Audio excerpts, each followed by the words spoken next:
When Tom Cruise and Katie Holmes first went public, it felt like a Hollywood fairy tale.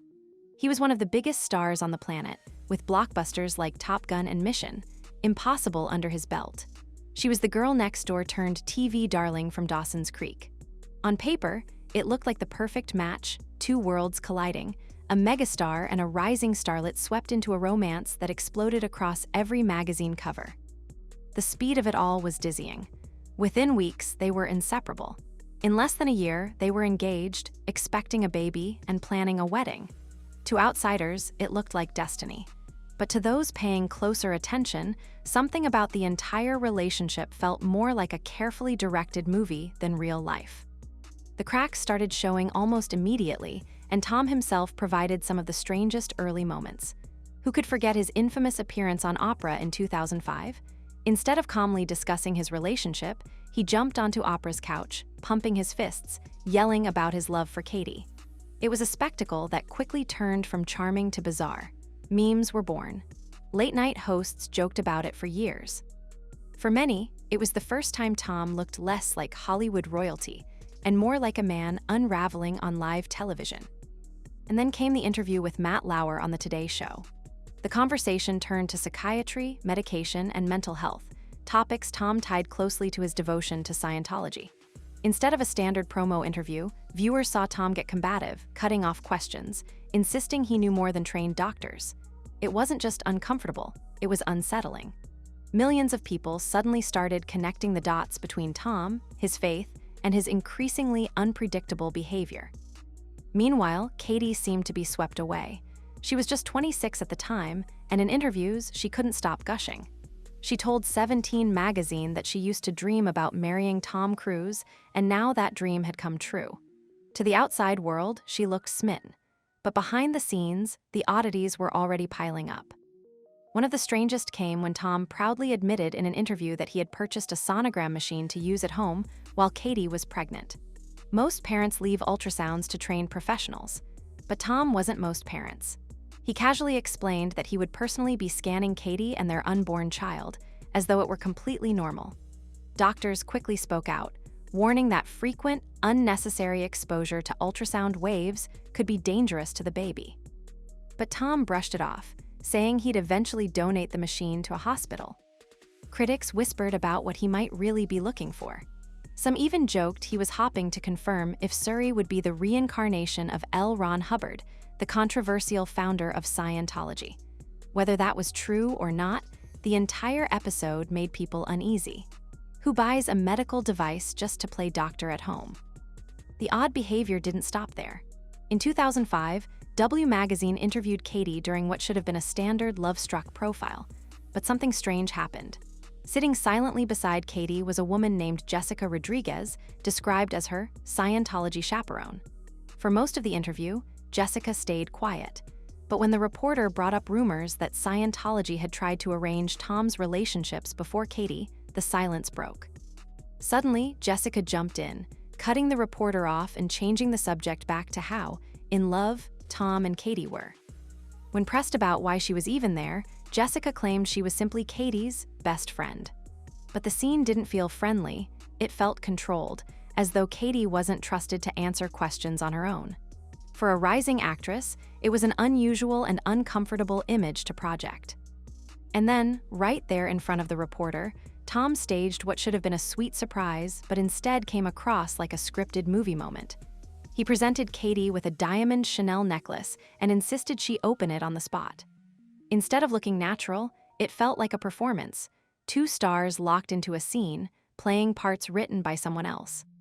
By this point, tabloids were feasting on every move. Paparazzi trailed the couple relentlessly. Glossy magazine spreads painted them as Hollywood's golden pair.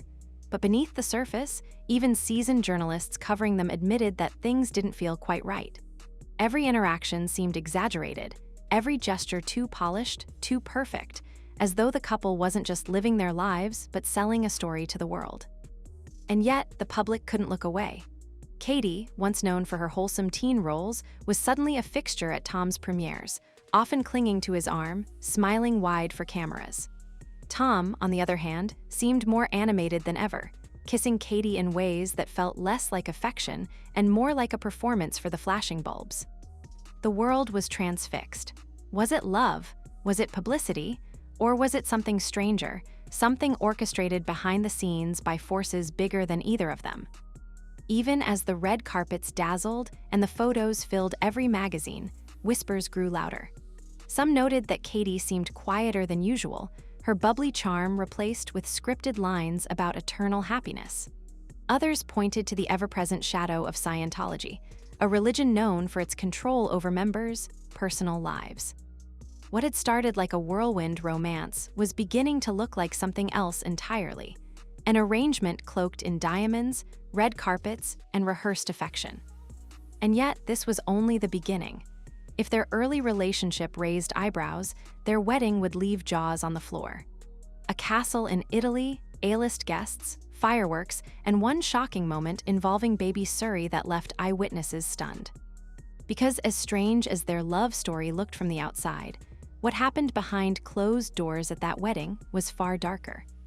By the time Tom Cruise and Katie Holmes tied the knot, the media frenzy was at a fever pitch. Their wedding wasn't just an event, it was a global spectacle. And if their whirlwind romance felt like something out of a movie, the wedding looked like the finale of a blockbuster. It all went down in November 2006 at Odescalchi Castle, a 15th-century fortress just outside Rome. This wasn't a quaint church ceremony or a private gathering on a beach. It was a Hollywood fairy tale staged on ancient stone walls, with fireworks exploding over the Italian sky. The guest list was as star-studded as the Oscars: Jennifer Lopez, Will Smith, David and Victoria Beckham, and countless others flew in for the 3-day celebration. Katie wore a custom Armani gown with a train that took nearly 70 hours to make. Tom, as always, played the role of leading man, smiling for cameras, kissing his bride in front of every lens. Paparazzi pictures of the event filled tabloids for months, with glossy spreads of the dress, the 5-tier wedding cake, and the grand procession through candlelit halls. From the outside, it looked magical. But inside those castle walls, the wedding carried undertones that were anything but romantic. The first strange detail came from actress Lee Remini, who at the time was still a devoted Scientologist and one of Tom's invited guests. In her memoir, years later, she recounted a disturbing moment from that night. She walked into a bathroom and was shocked to find 3 women, including Tom's sister and his assistant, standing over baby Suri, who was just 7 months old. But instead of picking her up or comforting her, they were staring down at her on the bathroom floor, chanting her name. Suri, Suri, as though she were an adult who simply needed to snap out of it. Lee was horrified. To her, it didn't feel like caretaking, it felt ritualistic. And it was happening while the world thought they were celebrating the happiest day of Tom and Katie's lives. That was just one crack in the glossy exterior. Another came in the form of the prenuptial agreement, a legal contract so detailed and so vast it reportedly filled multiple bankers' boxes. And the person behind it? Katie's father, Martin Holmes, a seasoned lawyer who wasn't about to let his daughter walk blindly into one of the most high-profile marriages in Hollywood. The terms were never fully made public, but insiders revealed enough to paint the picture. Katie would receive no massive lump sum, but instead $400,000 a year in child support, with Tom covering all of Suri's expenses, education, health, even hobbies. It was airtight, designed to protect Katie and her daughter if things ever turned sour. And given how fast the romance had developed, it was clear her father already anticipated trouble. Looking back, that prenup may have been the smartest move Katie ever made. Because while the wedding was sold as a fairy tale, the shadows behind it were growing darker. Even the ceremony itself wasn't entirely straightforward. Though Tom was a devout Scientologist, the Italian Catholic Church refused to recognize the marriage since it was conducted under Scientology rites. The castle may have provided the perfect backdrop, but the union itself was never officially acknowledged by the Catholic faith Katie had grown up with. That clash between her roots and Tom's devotion to Scientology would only deepen in the years to come. And then there were the public displays of affection, so over the top that many began to wonder if they were real or simply performances for the cameras. At the premiere of War of the Worlds, even before the wedding, Tom dipped Katie into dramatic kisses, repeating them again and again for the photographers. Instead of romantic, it looked rehearsed, like a scene from a movie played on loop until the cameras were satisfied. After the wedding, the couple only doubled down. Every red carpet became a stage. Every interview was punctuated with Tom declaring his love in grand, theatrical gestures. For fans, it stopped being cute and started feeling uncomfortable, like watching two actors forced to overplay their roles. The most awkward moment came in 2010, years after the wedding, when Katie performed a sultry rendition of Whatever Lola Wants at a benefit event while Tom sat in the audience. Her voice was shaky, the choreography clumsy. At one point, she slinked around Tom as he pretended to push her away. It was supposed to be playful, but instead, the performance was painfully awkward. Critics called it more like a high school talent show than a glamorous Hollywood moment. All of these strange displays added to the growing sense that Tom and Katie weren't living a love story, they were living a spectacle. A fairy tale with diamonds, castles, and fireworks on the outside, but cracks and control on the inside. And those cracks were about to split wide open. Katie may have smiled for cameras and played the role of devoted wife, but behind the scenes, she was already quietly preparing her exit. What looked like a picture-perfect marriage was actually the setup for one of the most shocking escapes in Hollywood history. Because when Katie Holmes left Tom Cruise, she didn't just file for divorce. She orchestrated a plan so secretive, so carefully executed, it could have been ripped straight from a spy thriller. And it all started with burner phones, secret meetings, and a countdown to freedom. By 2012, the fairy tale was over. To the outside world, Tom Cruise and Katie Holmes were still Hollywood's golden couple. They walked red carpets. They smiled for cameras. They posed as a picture-perfect family with their daughter, Suri. But beneath the polished surface, Katie was quietly preparing one of the most daring and strategic breakaways Hollywood had ever seen. She wasn't just filing for divorce, she was planning an escape. And she had to do it in total secrecy. Katie knew what she was up against. Tom wasn't just a powerful actor, he was the most famous member of the Church of Scientology, a religion known for its influence and control over its members. She had watched what happened to Nicole Kidman, Tom's previous wife, who lost custody of her adopted children after leaving him and Scientology behind. Katie wasn't about to let that happen to her daughter. So she put together a plan that insiders still call Mission Impossible. It began with burner phones. Katie reportedly used disposable cell phones to communicate with lawyers and advisors, ensuring her calls couldn't be tracked or intercepted. She met with not one, but 3 different law firms in 3 different states, a move designed to throw off anyone who might be monitoring her. Every step was calculated, every move hidden in plain sight. She also had an ace up her sleeve. Her father, Martin Holmes, a sharp attorney from Ohio, Martin wasn't just a supportive dad, he was Katie's strategist. Sources later revealed that he helped mastermind her entire legal approach, ensuring she would have the upper hand the moment she made her move. And then came the timing. In June 2012, when Tom was away filming in Iceland, Katie struck. Out of nowhere, she filed for divorce in New York, where custody laws were more favorable to her case. Tom was blindsided. One moment, he thought his marriage was intact. The next, he was hit with papers that not only ended his marriage, but took away his daily presence in Suri's life. The speed of what followed stunned everyone. Most celebrity divorces drag on for months, even years, with messy battles over assets, custody, and settlements. Katie and Tom, it was finalized in just 11 days. 11 days to end one of the most high-profile marriages in Hollywood. 11 days to secure full custody of Suri. 11 days to walk away from the spectacle and into a new life. But here, where it gets even stranger. Fans began noticing a bizarre pattern. All 3 of Tom Cruise's marriages, Mimi Rogers, Nicole Kidman, and Katie Holmes, ended when the women were 33 years old. Was it coincidence, or was there something deeper? Some pointed to the fact that Scientology's first association was founded on the 33rd parallel. Others claimed it was part of Tom's spiritual beliefs. Whether myth or fact, the number became another eerie footnote in his marriage history. For Katie, though, there was nothing mystical about it. She knew she had to act before her daughter became too deeply entangled in Scientology. Former members have since said they believe Katie's greatest fear was Suri being raised inside the church. One even told reporters, Katie knew she had to get her daughter out before it was too late. And that's exactly what she did. Still, walking away from Tom Cruise came with strings attached. The divorce settlement included a series of strict confidentiality clauses. Katie was barred from publicly criticizing Tom or Scientology. She couldn't discuss the details of their split. Most shockingly, she was reportedly forbidden from publicly dating anyone for 5 years, and any new partner couldn't spend time with Suri. It was as if Tom wasn't just letting her go, he was setting rules for her future. Katie agreed. For the next 5 years, she lived her life under the radar. When she eventually began seeing actor Jamie Foxx, the relationship was shrouded in secrecy.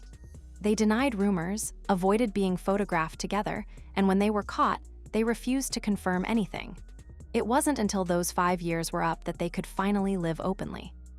The arrangement may have seemed restrictive, but for Katie, it was worth it. She had secured what mattered most: sole custody of Suri. Unlike Nicole Kidman, who had been cut out of her children's lives after leaving Scientology, Katie ensured she and Suri would remain together. And that custody agreement came with financial protections, too. Tom agreed to pay $400,000 a year in child support, covering everything from Suri's schooling to medical expenses and extracurricular activities. But there was no massive payout for Katie herself. She didn't want it. According to friends, all she wanted was her freedom and her daughter safe. It was one of the cleanest breakups in Hollywood history, but it left behind a trail of unanswered questions. Why did Tom, a man known for fighting tooth and nail in business and personal matters, agree to such a fast settlement? Did he know that a prolonged fight would only shine a brighter light on Scientology? Or did Katie's airtight legal preparation simply leave him with no other choice? Whatever the reason, the divorce left Tom stunned and Katie free. But freedom didn't come without cost. She was silenced by the settlement, forced to live privately, and forever linked to one of the most controlling chapters in Hollywood history. Still, for Katie, it was worth it. She had outplayed one of the most powerful men in the industry. She had protected her daughter from the church she feared most, and she had done it all without ever uttering a word of criticism in public. But while Katie moved on quietly, Tom faced a new kind of scrutiny. With his wife gone and his daughter growing up away from him, the spotlight shifted toward his faith and its role in the collapse of his family. Because the question on everyone's mind wasn't just how Katie pulled off her escape. It was why she felt the need to do it in the first place. And the answer, as Tom himself would later admit in court, had everything to do with Scientology. After Katie's sudden and almost surgical escape, the world was left stunned. How could a Hollywood megastar lose his wife and daughter in just 11 days? The whispers grew louder, and all of them pointed in the same direction: Scientology. For years, Tom Cruise had been the church's crown jewel. To insiders, he wasn't just a member, he was a symbol of its power. David Miscavige, the leader of Scientology, reportedly treated Tom as his closest ally, rolling out private staff, luxury perks, and a lifestyle few could ever access. But that devotion came at a cost. When Katie walked away, many believed she wasn't just leaving Tom, she was leaving the church that stood beside him. The suspicions were confirmed during a court case in 2013. Tom was suing a publisher for a story that claimed he had abandoned Suri. Under oath, he was asked a direct question: did Katie divorce him to protect Suri from Scientology? At first, Tom bristled. He called the question offensive, but when pressed, he admitted something remarkable. Yes, Katie did leave him in part to shield their daughter from the church. It was the closest he had ever come to acknowledging the enormous shadow Scientology cast over his family. That admission explained a lot, because soon after the divorce, Tom's presence in Suri's life began to vanish. In court, he revealed that between August 2012 and Thanksgiving that year, there was a stretch of over 100 days where he didn't see Suri at all. He tried to soften the blow by saying they spoke on the phone, but even he couldn't deny it. The bond between father and daughter was already slipping away. And then came the bigger question: had Suri and Katie now been labeled suppressive persons? In Scientology, a suppressive person, or SB, is someone considered an enemy of the church. Members are taught to cut off contact with SBs completely, even if they're family. Reporters and former Scientologists speculated that Katie's exit and her decision to raise Suri outside the faith may have put both of them on that blacklist. When asked, Tom dodged. He said calling them SBs was a distortion and simplification. But his vague words only fueled the rumors. If Katie and Suri were now untouchables in the eyes of Scientology, then Tom, as the church's most famous devotee, may have felt forced to distance himself from his own daughter. For Katie, this was exactly what she had feared. By raising Suri on her own, she ensured her daughter would grow up outside the walls of Scientology. No auditing sessions, no indoctrination, no pressure to follow the church's strict path. But that freedom came at a heartbreaking cost. Suri lost her father. Meanwhile, Tom's public devotion to Scientology only deepened. He attended high-profile events, stood beside David Miscavige, and continued to speak about how much the church had changed his life. While Katie was protecting Suri's privacy and building a normal life in New York, Tom was being photographed on Scientology's front lines. And the silence was deafening. Unlike other Hollywood fathers who fought for time with their kids, Tom rarely spoke about Suri again. There were no public outings, no birthday celebrations, no red carpet photos. As years passed, the only pictures of Suri were with Katie, laughing, walking through the streets of Manhattan, living like any other kid, except for the paparazzi cameras trailing her every step. It was a stark contrast. On one side, Katie, a single mother determined to give her daughter normalcy. On the other, Tom, a global superstar whose loyalty to a church seemed to outweigh his role as a father. Some experts on Scientology believe the choice wasn't just personal, it was strategic. Journalist Tony Ortega, who has studied the church for decades, explained that Tom's loyalty to Miscavige was absolute. To Tom, Scientology wasn't just a belief system. It was his anchor, his power, his truth. And to stay in that world, sacrifices had to be made.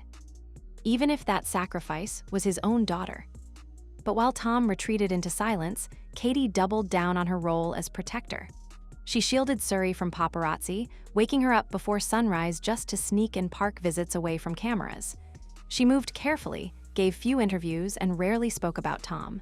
Her focus was clear: keep Suri safe, happy, and far away from Scientology's reach. Still, questions lingered. Did Tom willingly cut ties with Suri? Or was he pressured by the church, told that contact with a suppressive child would weaken his standing? No one outside those inner circles knows for sure. But what's undeniable is this. After 2012, Tom Cruise effectively disappeared from Suri's life. The man who once called her birth spiritual and powerful was now a ghost. The promises he made in glossy magazine spreads, that he would always be there for her, that his children could always depend on him, were broken. And while Tom grew more distant, Katie and Suri's bond only grew stronger. Because for every absence, Katie filled the gap with presence. For every missed phone call, Katie gave her daughter memories of laughter, music, and normalcy. And for every moment Tom chose silence, Katie spoke volumes with her actions, proving to Suri that one parent was always enough. But the story didn't end there. As the years went by, Suri didn't just grow up, she found her voice. And when she finally came of age, she made a decision that would speak louder than any interview, any court testimony, or any magazine cover. She chose her own name. When the cameras shifted away from Tom Cruise, they landed squarely on Katie Holmes and her daughter. From the outside, it looked like Katie had traded Hollywood glamour for motherhood, and to her, that wasn't a sacrifice, it was a choice. She once said it herself, "My child is the most important person to me, and her upbringing is paramount to my work right now." And she meant it. After the divorce, Katie rearranged her entire life around Suri. Acting projects, directing opportunities, red carpet appearances, all of it took a backseat to making sure her daughter had a safe, normal childhood. But that wasn't easy when your child was born into one of the most famous families in the world. From the moment Suri entered the spotlight, paparazzi cameras followed her every step. As a toddler, her photos sold for millions. Every outfit she wore became a headline. Every outing with her mom became a frenzy. Katie quickly realized she would have to work twice as hard to protect her daughter from the circus of celebrity life. So she came up with a strategy.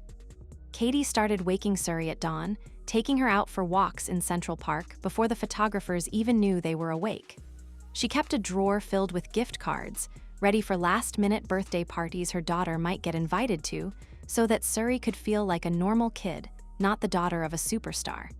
And when she spoke about motherhood in interviews, her words were simple. If it's going to make her smile, I do it. Those small gestures painted a bigger picture. Katie wasn't just raising Suri, she was giving her the childhood Tom couldn't or wouldn't provide. Then came 2020, when the world slowed down. For Katie and Suri, the pandemic lockdown in New York became an unexpected gift. While many felt trapped inside, Katie described it as one of the most meaningful times of her life. She and Suri cooked together, painted, wrote, and explored hobbies.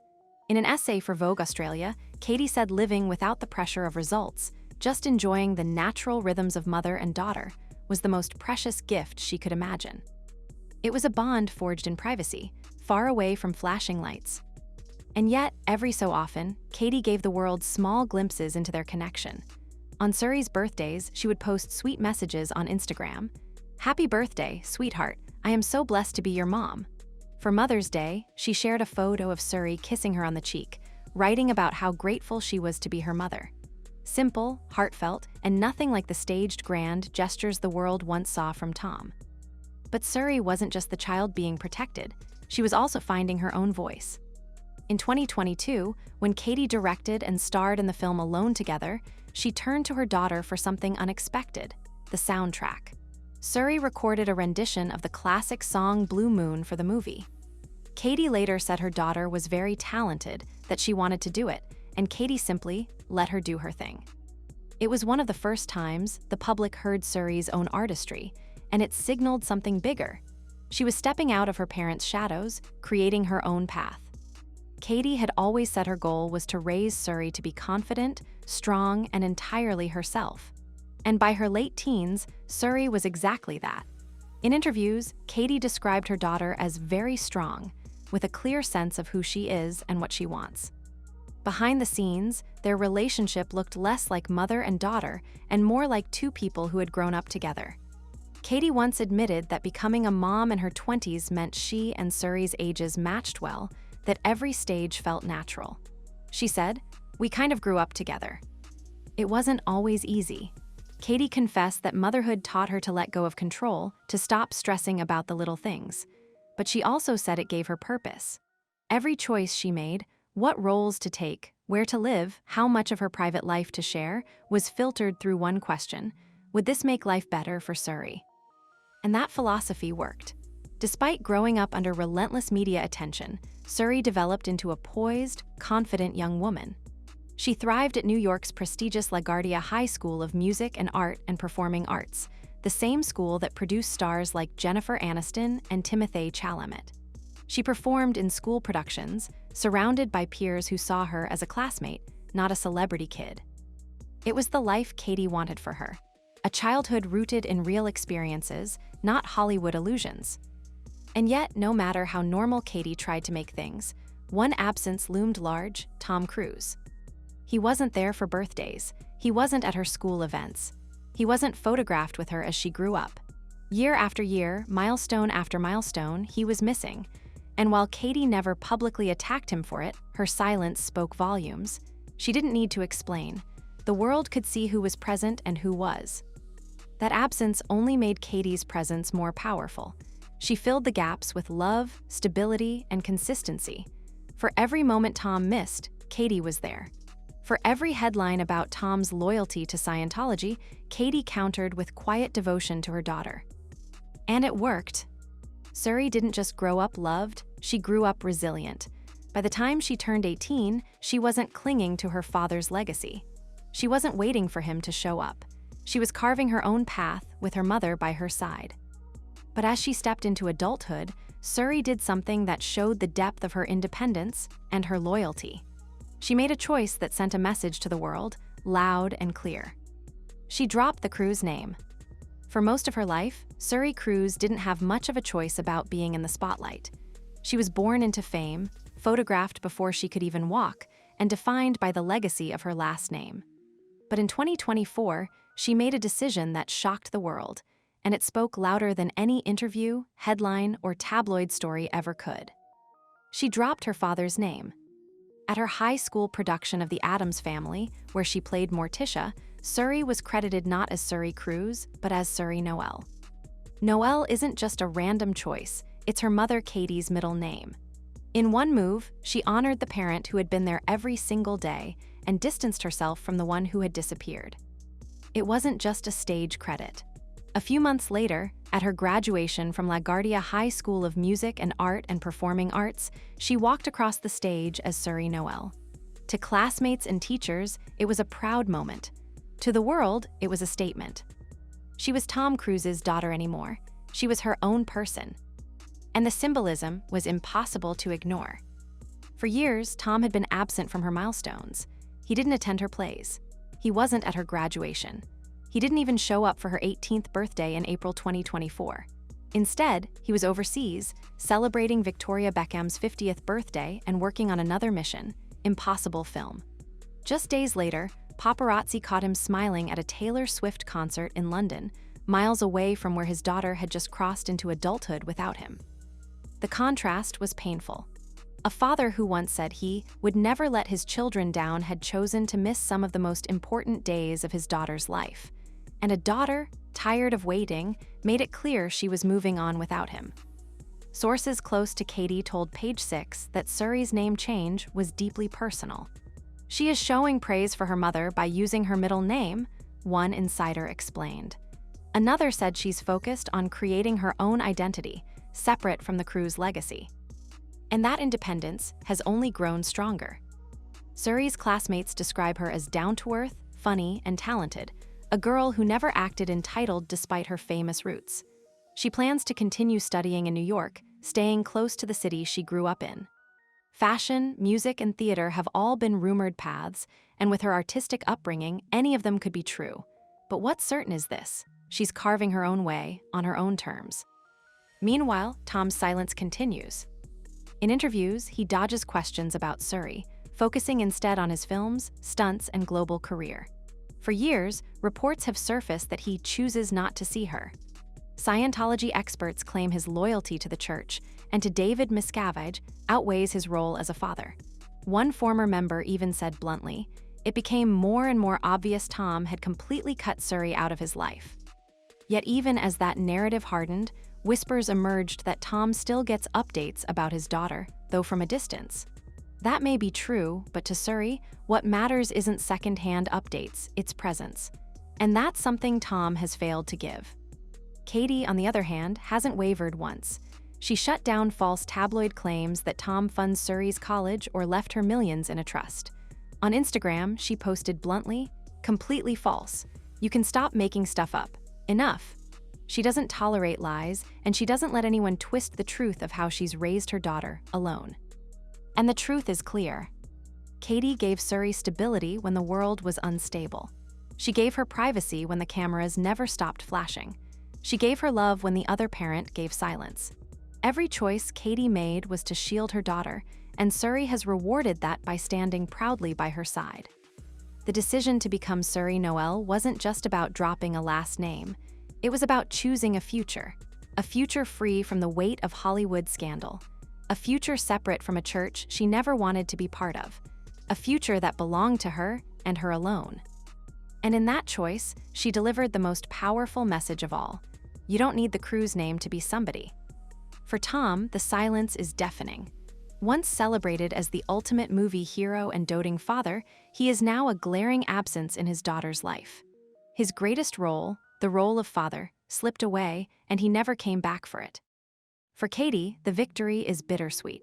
She raised her daughter into adulthood, gave her the tools to stand on her own, and now watches her step into the world with confidence. She succeeded in the one mission she set out to accomplish in 2012, protect Suri at all costs.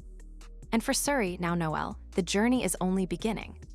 She has inherited her mother's grace, her independence, and her strength. She's grown up in the harsh glare of fame, yet managed to carve out a private identity.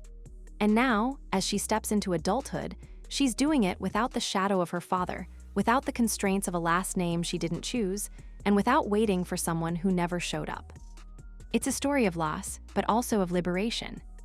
Because in the end, the daughter of one of the most powerful men in Hollywood decided she didn't need him to define her. She could define herself. So the question remains, will Tom ever try to rebuild what was lost, or is the silence permanent? Only time will tell. But for now, Suri Noel has made her choice, and she's walking her own path, free of the crew's legacy, carrying only the love of the one parent who never left. And maybe that's the real plot twist, not the fairy tale wedding, not the secret escape, not the silence of a father, but the strength of a daughter who chose her own name, her own future, and her own identity.